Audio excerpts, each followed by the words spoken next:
நாங்க இருக்கிற வரைக்கும் நாங்க சொல்றதா இங்க சட்டம்.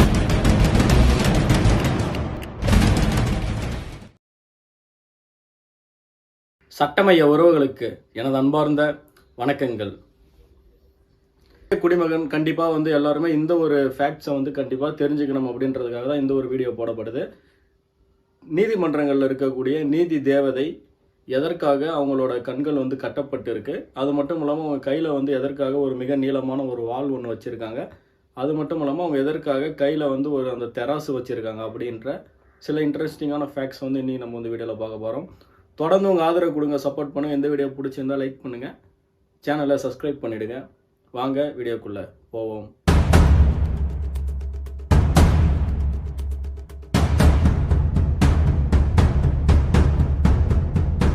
நீதி தேவதை வந்து எதற்காக வந்து ஒரு பெண்ணாக இருக்காங்க, ஏன் அவங்க வந்து ஆணாக இருக்கக்கூடாது அப்படின்னு சொல்லி பார்த்தோம்னா, ரோமில் வந்து பார்த்தீங்கன்னா ஜஸ்டியா அப்படின்னு சொல்லிட்டு ஒரு பெண் கடவுள் ஒன்று இருந்தாங்க. அதுதான் வந்து பார்த்தீங்கன்னா இந்த நீதி தேவதையும் கூட. நம்ம வந்து இங்கிலீஷ்காரங்களோட அந்த ஒரு சட்டத்தை தான் வந்து பார்த்தீங்கன்னா முக்கால்வாசி வந்து ஃபாலோ பண்ணிட்டு வரதால அதை வந்து இந்தியாவிலையும் வந்து கிட்டத்தட்ட இப்போ வரைக்கும் வந்து அதை தான் ஃபாலோ பண்ணிட்டு வரோம். இன்னொரு விஷயம் என்னன்னா, 15th செஞ்சுரிக்கு முன்னாடி வந்து பார்த்தீங்கன்னா நீதி தேவதை கையில் வந்து தராசுலாம் வந்து கிடையாது. இப்போ 15th செஞ்சுரிக்கு அப்புறம் நீதி தேவதையோட கைகளில் தராசு இருக்கிறதா வந்து பார்த்தீங்கன்னா வரலாறுகள் சொல்லுது. இதில் ஏன் வந்து நீதி தேவதையோட கண்கள் வந்து கட்டப்பட்டிருக்கு அப்படின்னு சொல்லி நம்ம பார்த்தோம்னா, சட்டத்தை பொறுத்த வரைக்கும் ஏழையா, பணக்காரனா, வலிமையானவனா, பலவீனமானவனா, அல்லது வந்து ஒரு சரியான ஆளால் வந்து ஏமாற்றுறவங்களா, இதெல்லாம் வந்து பார்த்தீங்கன்னா சட்டம் முன்னாடி பார்க்கக்கூடாது. சட்டத்தை பொறுத்த வரைக்கும் அவங்க எல்லாரும் வந்து மனிதர்கள். அவங்க முன்னாடி ஒரு நபரை வந்து குற்றம் சாட்டப்பட்டு கூட்டு வந்து வைக்கிறாங்க அப்படின்னா அவங்க எந்த ஒரு பாரபட்சமும் பார்க்காம அவங்களுக்கான ஒரு நியாயத்தை வழங்கணும். நீதிமன்றத்தில் நீதி தேவதையோட கண்கள் வந்து பார்த்தீங்கன்னா கட்டப்பட்டு இருக்கு அப்படின்ற ஒரு விஷயத்தை வந்து நீங்கள் எல்லாரும் தெரிஞ்சுக்கணும். சட்டத்தை பொறுத்த அளவுக்கு எல்லாருமே சமம் அப்படின்றது தான். கையில் வந்து எதற்காக அந்த வாள் கொடுத்துருக்காங்க அப்படின்னு சொல்லி பார்த்தோன்னா, நம்மளால முடியாததை ஒரு வாளால் செயல்படுத்த முடியும். அதாவது எப்படின்னா, அது வந்து ஒரு அதிகாரத்தை கொடுக்குது அப்படின்னு சொல்லலாம். கையில் இருக்க அந்த வாளை வச்சு ஒரு சட்டம் வந்து சாதாரணமாக வந்து ஒரு சட்டத்தை பார்த்த உடனே வந்து மக்கள் வந்து மதிக்கிறது கிடையாது.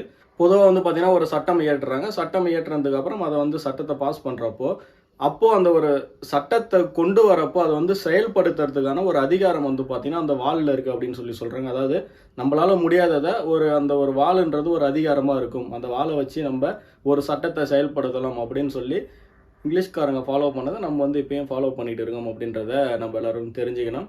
அதே போல் நீதி தேவதையோட கையில் இருக்க அந்த தெராசு வந்து எதற்காக அப்படின்னு சொல்லி பார்த்தோம்னா, ஒரு சைடில் இருக்க தெராசில் பாதிக்கப்பட்டவங்க வந்து அவங்களுடைய ஒரு சாட்சிகளையும் அதுக்கப்புறம் அவங்களுடைய ஆதாரங்களையும் வந்து பேலன்ஸ் பண்ணுறதுக்காக வைக்கணும்ன்றதுக்காக, அதே மாதிரி இந்த பக்கத்தில் இருக்கவங்க அவங்களோட சாட்சியங்களையும் அவங்களோட ஆதாரங்களையும் வைக்கணும்.